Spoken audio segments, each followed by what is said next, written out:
Good morning dear students. I hope you all are fine at your homes. आज हम गद्य खंड में लहासा की ओर इस पाठ का रिवीजन करने जा रहे हैं। आपने डिटेल में इस पाठ को पहले भी पढ़ रखा है। अब आज जबकि हम रिवीजन करेंगे तो एग्ज़ाम पॉइंट ऑफ व्यू से इसको रिवीजन करते हैं। तो लहासा की ओर राहुल शंकरत्यायन जी की एक रचना है। ये एक प्रकार से एक यात्रा संस्मरण है। यात्रा संस्मरण किसे कहते हैं?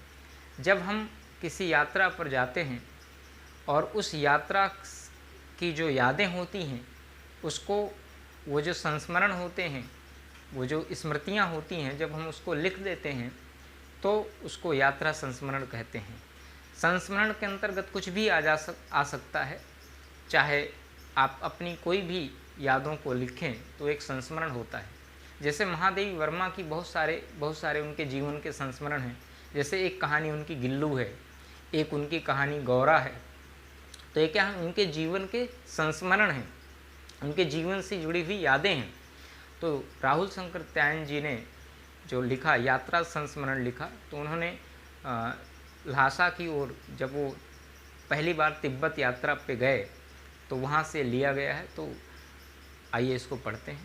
लहासा की ओर राहुल शंकरत्यायन जी की रचना प्रथम तिब्बत यात्रा से लिया गया है, जो कि सन 1930 में उन्होंने की थी। 1930 ईस्वी में राहुल शंकरत्यायन जी ने तिब्बत की यात्रा की थी। यह वहीं से लिया गया है। यह पाठ यात्रा वृत्तांत पर आधारित है। जैसा कि मैंने पहले बताया, उस समय भारतीयों को तिब्बत यात्रा की अनुमति न होने के कारण राहुल जी को यह यात्रा भिखमंगे के छद्मवेश में करनी पड़ी थी। अर्थात उस समय हमारे भारतीयों को वहाँ जाने की अनुमति नहीं थी गवर्नमेंट से, इसलिए परमिशन नहीं मिलती थी गवर्नमेंट से, इसलिए उन्हें भिखमंगों का वेश धारण करके जाना पड़ा। तो लहासा तिब्बत की राजधानी है, जिसका रास्ता अति दुर्गम है, कठिन है, और इसके कारण लेखक को बहुत सारी कठिनाइयों का सामना करना पड़ा। नेपाल से तिब्बत जाने का जो पुराना रास्ता है, जो कि व्यापारिक होने के साथ साथ सैनिक रास्ता भी है, जहाँ से सैनिक आवाजाही करते हैं, वहाँ जगह जगह फौजी चौकियाँ और किले बने थे, जिनमें चीनी पलटनें किसी समय में रहा करती थीं। चीनी पलटनें मतलब चीनी सैनिकों की टुकड़ियाँ। अब वहीं दुर्ग के किसी हिस्से में किसान रहने लगे थे। ऐसे ही एक परित्यक्त किले में वे चाय पीने के लिए ठहरे थे। परित्यक्त मतलब त्यागे हुए, अब जो उसको चीनी सैनिकों ने त्याग दिया था। तो ऐसे ही एक परित्यक्त किले में वो ठहरे हुए थे। तिब्बत यात्रा के दौरान उन्हें कठिनाइयाँ मिलने के साथ कुछ सुखद अनुभव भी मिले। जैसे उस समय का जो तिब्बती समाज था, जो तिब्बती सोसाइटी थी उस समय की, काफ़ी विकसित थी। वो नैरो माइंडेड लोग नहीं थे। वहाँ औरतें पर्दा नहीं करती थीं, जाति पाति छुआछूत इस तरह की कोई बात नहीं थी। यहाँ तक कि यात्री घर के भीतर जाकर के चाय आदि ले सकते थे, अथवा घर की स्त्रियां भी चाय का सामान देने पर चाय पका देती थीं। तो एक ये बहुत अच्छी बात थी। वहाँ के उस समय का जो तिब्बती समाज था, कितना विकसित था, कितना ज़्यादा उनकी सोच बृहद थी। दूसरी बार यात्रा के समय लेखक के साथ एक मंगोल भिक्षु जो सुमति जिनका नाम था, वे गए थे। इस बार वे भद्र वेश में थे। भद्र वेश मतलब एक जेंटलमैन की तरह। पिछली बार भिखमंगे के वेश में ठहरने के कारण अच्छी जगह मिली, किंतु इस बार भद्र वेश में, जबकि अच्छे वेश में गए थे, तो उन्हें अच्छी जगह नहीं मिल पाई, क्योंकि वे वहाँ शाम के समय पहुँचे थे। उस समय छंग पीने के कारण लोग होशो हवास में नहीं रहते थे। छंग क्या है? एक प्रकार का मादक पेय पदार्थ। जैसे आजकल वाइन होती है, तो वहाँ तिब्बत में वाइन को जो है, जो कि वो एक ट्रेडिशनल वाइन होती है वहाँ की, उसको छंग कहते हैं। तो छंग पी लेने के बाद आदमी होशो हवास में नहीं रहते, मदमस्त हो जाते हैं। इस कारण से तिब्बतवासी सही निर्णय नहीं ले पाए और उन्हें अच्छी जगह नहीं मिल पाई। 16-17 हज़ार फीट तक की ऊंचाई होने के कारण डांडा तिब्बत की सबसे खतरनाक जगह थी। डाकुओं का जहाँ अत्यंत आतंक था, जान माल का खतरा हमेशा बना रहता था। कानून व्यवस्था न होने के कारण कोई भी व्यक्ति हथियार रखने की खुली छूट नहीं थी, कोई भी व्यक्ति हथियार नहीं रखता था। डांडे से लंगकोर के जाने के लिए जो मार्ग था उस मार्ग में उन्होंने घोड़े ले लिए थे, 2 घोड़े हायर कर लिए थे। अब जब वो घोड़ों से जा रहे थे तो एक उनका जो घोड़ा है वो रास्ता भटक गया था। तो डांडे के सर्वोच्च स्थान पर जहाँ पर उनके देवता का मंदिर था, जिसे पत्थरों, जानवरों की सींगों, रंग बिरंगी झंडियों से सजाया गया था, वहाँ से उतराई करते हुए घोड़े के धीमे चलने के कारण लेखक रास्ता भटक गए।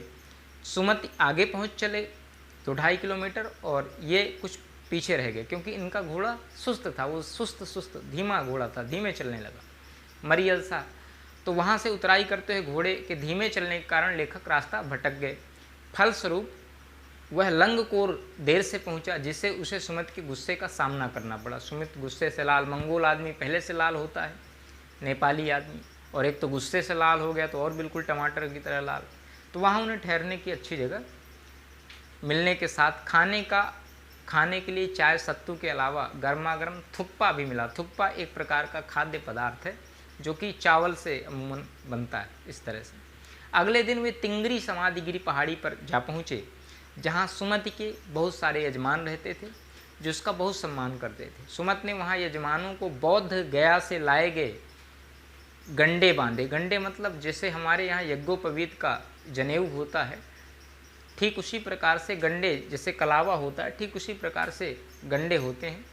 और बौद्ध गया से लाए गए गंडे बांधे, और जब वो गंडे खत्म हो गए तो उन्होंने बड़ी होशियारी से किसी भी कपड़े से गंडे बनाकर यजमानों को संतुष्ट किया कि ये वहीं के गंडे हैं। वे अपने फायदे के लिए अन्य गांव में भी जाना चाहते थे, लेकिन शीघ्र ल्हासा पहुंचने के लिए लेखक ने उन्हें स्वयं रुपए देने का आश्वासन दिया कि भैया जितना रुपए तुम अपने यजमानों से कमाओगे उतना आप मेरे से ही ले लो, लेकिन आप पहले ल्हासा चलो। भरिया न मिल पाने के कारण, भरिया वो व्यक्ति जो भार उठाता है, जो उठा करके ले जाता है हाथ में, जैसे डोली में लोग को बैठा के ले जाते हैं, तो भरिया न मिल पाने के कारण उन्हें 10-11 बजे की तेज़ धूप में चलना पड़ा। तिब्बत की धूप बड़ी कड़ी होती है, जिससे मोटे कपड़े से सिर को ढककर कुछ हद तक बचा जा सकता है। 2 बजे के समय सामने की धूप ठीक ललाट पर पड़ती है, जिससे ललाट जलने लगता है, तो दूसरी ओर पीछे पीठ की तरफ से कंधा बर्फ़ के समान ठंडा हो जाता है। उसके बाद वे शेकर विहार की ओर चल पड़ते हैं। तिब्बत की ज़मीन छोटे छोटे जागीरदारों में विभाजित थी और जिनकी देखरेख मठों के हाथों में है। जागीरदार खेती खुद करता है, मजदूर बेगार में मिल जाते हैं। खेती का इंतजाम देखने के लिए कोई भिक्षु भेजा जाता है, जिसका सम्मान सभी किसी राजा की तरह करते हैं। लेखक और सुमित शेकर विहार में एक भद्र पुरुष नमसे से मिले। वहाँ एक अच्छा मंदिर था जिसमें 103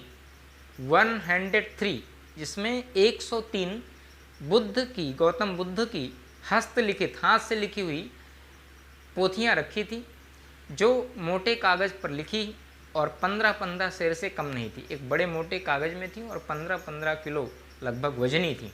लेखक ने अपना आसन वहीं जमा दिया और उनका अध्ययन करने लगे।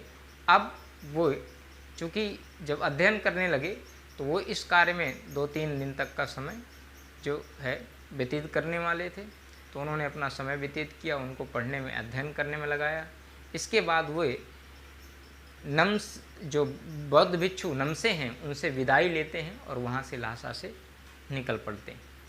तो ये पाठ हमने पढ़ा ल्हासा की ओर। इस पाठ में हमने जो भी महत्वपूर्ण तथ्य थे उनको कवर किया।